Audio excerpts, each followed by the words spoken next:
नमस्कार, आप देख रहे हैं बिस्तक। मैं और रजत देवगन। लेने के देने पड़ गए मार्केट पे। इतनी जबरदस्त बिकवाली जिसकी किसी को उम्मीद नहीं थी। ऑन द मूल लग गया मार्केट और शुक्रवार को तो क्या चौड़े होके गए थे। वन वे ट्रैक पे ऊपर जा रहा था बाजार। 150 पॉइंट से ज्यादा की छलांग तो निफ्टी लगा गया था। क्यों? क्योंकि आरबीआई ने रेट कट किया था। लेकिन आज क्या हुआ? बिल्कुल उल्टा। अंतरराष्ट्रीय संकेत ठीक ठाक थे। हाँ, जापान का जीडीपी फिगर थोड़ा कमजोर आया था।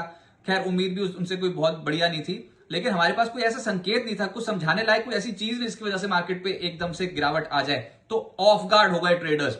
जो तेजी के सौदे बने थे शुक्रवार को, वहां आज बिल्कुल रिवर्स गियर में था मार्केट। और आज जो कॉल राइटिंग हुई है, कल है निफ्टी की वीकली एक्सपायरी, उससे पहले बहुत भयंकर बिकवाली स्टॉक्स पे भी देखने को मिली और इंडेक्स पे भी। निफ्टी पे ही देखे तो आज के दिन ओपन हुए 26,159 के लेवल पे। उसके बाद 26,178 का नाम मात्र का हाई लगाया है। उसके बाद तो जो पिटाई हुई है मार्केट पे, आज के दिन लो दिखा दिया। 25,892 क्लोजिंग आई है 25,960 के लेवल की। 225 अंक उड़ गया निफ्टी एक ही दिन में। निफ्टी बैंक 538 अंक गिरकर 59,238 के लेवल पे हुआ है बंद। और सेंसेक्स 593 अंक गवाकर 85,119 के लेवल पे हो गया बंद।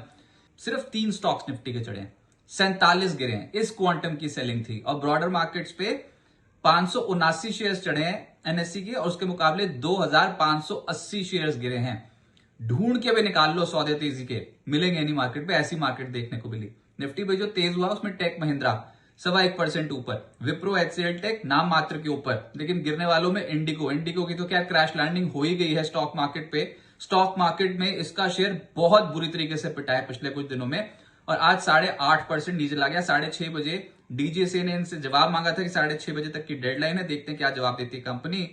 जो भी क्लैरिफिकेशन आएगी उसका एक इंपैक्ट लगभग तय है कि स्टॉक मार्केट पे और पड़ेगा। स्टॉक पे बीईएल 5% नीचे। आज प्रॉब्लम ये थी कि डिफेंस से जुड़ी कंपनियां भी बहुत बुरी तरह पिटी हैं।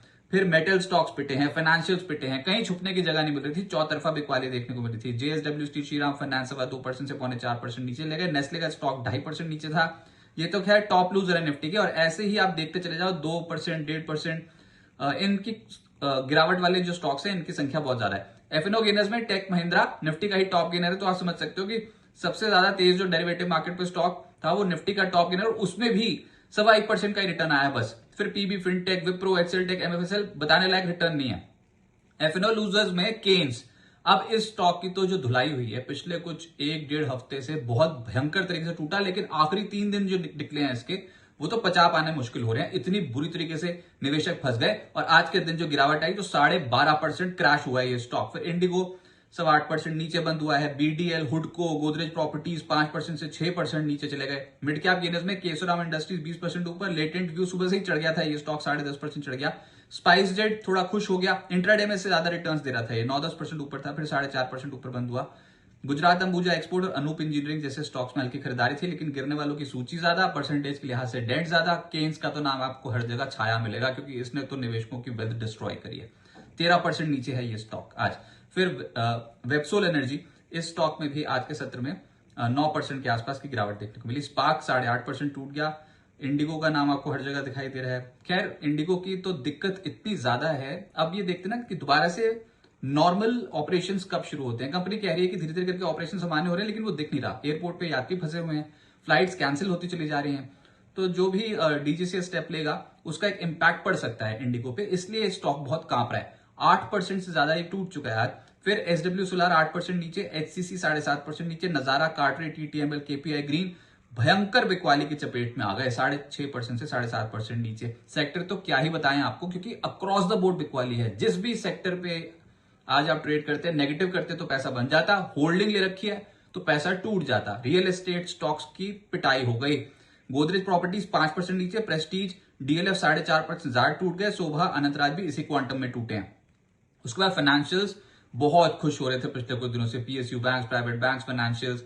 आरबीआई ने रेट कट भी कर दिया शुक्रवार को। और यूएस फेड की पॉलिसी भी आने वाली है 10 दिसंबर को। उससे पहले हालत देखो इनकी। ऊपरी स्तरों पर जो मुनाफा वसूली हुई है पीएसयू बैंक, अनएक्सपेक्टेड था ये। पीएसयू बैंक में PNB, Canara bank, Indian bank, bank of India, union bank 3.25% से 5% नीचे ले गए। फिर प्राइवेट बैंक्स में इंडसइंड बैंक, येस बैंक, बंधन bank, IDFC first bank, RBL bank 2% से 3.5% टूट गए। फाइनेंशियल्स में एलआईसी हाउसिंग फाइनेंस 3.5% नीचे, आरईसी लिमिटेड, पीएफसी 3% ज्यादा टूटे हैं। श्रीराम फाइनेंस, जियो फाइनेंस बजाज फाइनेंस ये 2% से 2.5% नीचे। मेटल स्टॉक्स का दिन बुरा था आज, जिसमें वेल्सपन कॉप 0.4% नीचे, JSW steel authority, Vedanta, NMDC Hind copper 2.25% से 0.4% नीचे। जो प्रॉफिट बुक कर पाया ऊपर वो तो ठीक, लेकिन जो होल्ड करके बैठ गया उसको बहुत परेशानी हो रही है, क्योंकि इंपॉर्टेंट लेवल्स टूट गए हैं। अब फिर से खरीदारी होगी लोअर लेवल से, सपोर्ट जोन्स के आसपास जाएंगे तो, लेकिन एक बार तो प्रॉफिट निकल गया ना टेबल से, तो ये प्रॉब्लम होती है मार्केट में। ये मार्केट बहुत अनसर्टेन है। फिर ऑटोज में Tube Investment, Hero MotoCorp, Bharat Forge, Exide, Tata motor passenger vehicle लाल निशान की क्लोजिंग।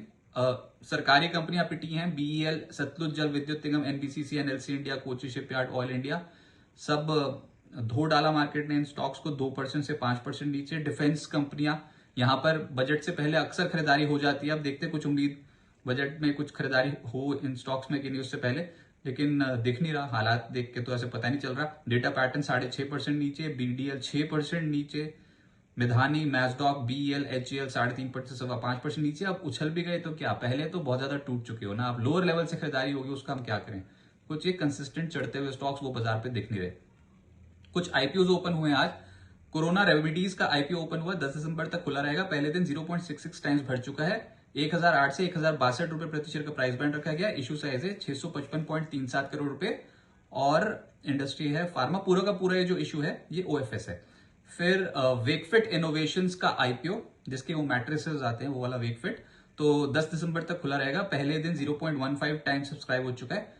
प्राइस बैंड 185 से 195 रुपए प्रति शेयर का रखा गया है। इशू साइज है 1289 करोड़ रुपीज के आसपास का, जिसमें 377 करोड़ रुपए का फ्रेश इशू है, 911 करोड़ रुपए का ओएफएस है, और इंडस्ट्री है D two C home and sleep solutions, home decor solutions.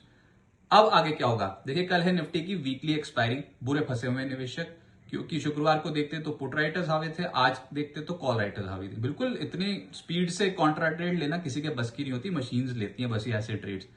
तो जो सेंटीमेंट पॉजिटिव क्रिएट हुआ था वो एक ही दिन में धुल गया। ऊपरी स्तरों पे अब बिकवाली है। आज बाजार में अहम लेवल टूटे हैं। मिड कैप और स्मॉल कैप स्टॉक्स में तो मार्केट ज्यादा दिखाई देती है, कचर के रख दिए हैं। हर एक चढ़ने वाले शेयर्स के मुकाबले 4.5 शेयर टूटे हैं मार्केट में। शॉर्ट टर्म में मार्केट में बुरी तरीके से पेच फंस गया है। निफ्टी बार बार 26,200 के लेवल को अटेम्प्ट करता है, इसके ऊपर टिकने की कोशिश करता है, लेकिन कोई ऐसा बेच जाता है इस लेवल पे, यानी कि प्रीमियम देने को तैयार ही नहीं है मार्केट, शेयर्स को भी और इंडेक्स को भी। तो फिर क्या होगा, सस्ता मिलेगा, सपोर्ट जोन पे बेस बनाएंगे, फिर से चढ़ाई शुरू करेंगे। इसमें तो वक्त लगता है, सबको पता है, ट्रेंड को एस्टैब्लिश करने में वक्त लगता है। टूटते बहुत स्पीड से हैं। गिरावट फियर फैक्टर की वजह से तेजी से आती है, चढ़ते स्टॉक्स धीरे धीरे हैं। तो इंडेक्स 26,000 का अहम लेवल तोड़ चुका है। लार्ज कैप्स का भी सपोर्ट नहीं नजर आता, जिसके वजह से इंडेक्स संभल रहा था ऊपर। तो लार्ज कैप्स भी बहुत सरेंडर कर रहे हैं हायर लेवल्स पे। कुछ चुनिंदा stock, HDFC bank, Reliance industries, बस यही सब, टीसीएस। बाकी की मार्केट देखो सुपड़ा साफ। अब निफ्टी के लिए 25,840 का आखिरी सपोर्ट लेवल है, ये आखिरी सहारा है मार्केट का, क्योंकि बार बार इसी लेवल से छलांग मारता है निफ्टी। छलांग मतलब धीरे धीरे करके चढ़ता है। अगर 25,840 तोड़ दिया तो फिर तो नीचे जाएंगे ये, क्योंकि 3 हफ्तों का लो लेवल है। फिर तो नीचे चले गए तो 25,450, 25,500 के लेवल्स दिखाई दे जाएंगे। उम्मीद करते ना हो, लेकिन वो हरकत जो मार्केट कर चुका है, ऊपर ले जाके फंसा चुका है, तो इसका मतलब ये कि सपोर्ट जोन टेस्ट कर रहा है, और अब सपोर्ट जोन अगर तोड़ दिए तो फिर नीचे ले जाएगा मार्केट। तो हम 25,450, 25,500 वाली प्रोबेबिलिटी को नेग्लेक्ट कर ही नहीं सकते। और 10 दिसंबर को यूएस की टीम ट्रेड डील के पहले चरण के ऊपर फिर से बात करने आ रही है भारत, तो देखते हैं वहां से क्या आउटकम निकल के आता है। उस ट्रेड डील का हम करें क्या।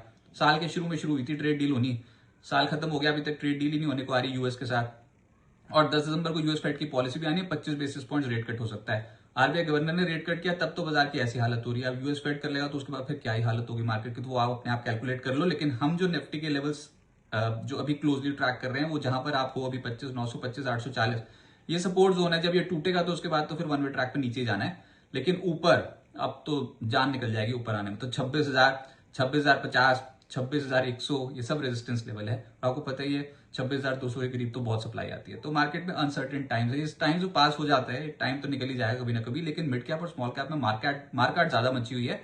और एकमात्र तरीका है सिस्टमैटिकली इन्वेस्ट करना। तो म्यूचुअल फंड में जो इन्वेस्ट करता है, इंडेक्स फंड में जो इन्वेस्ट करता है, उसके लिए तो गोल्डन चांस बन जाएगा। वो तो कहेगा भैया सस्ता हो गया, अब तो दोबारा खरीद लो धीरे धीरे करके। लेकिन जो ट्रेडर्स हैं वो फंस जाते हैं, ये वाला मूव सस्टेनेबल मूव नहीं आता मार्केट में। तो ऐसी वाली मार्केट देखने को मिल रही है। और आज तो भयंकर बिकवाली थी, जिसमें ऑफ गार्ड हो गए ट्रेडर्स। तो तेजी सोची थी, हुआ बिल्कुल उल्टा, और ऊपरी स्तरों पर चपत लग गई।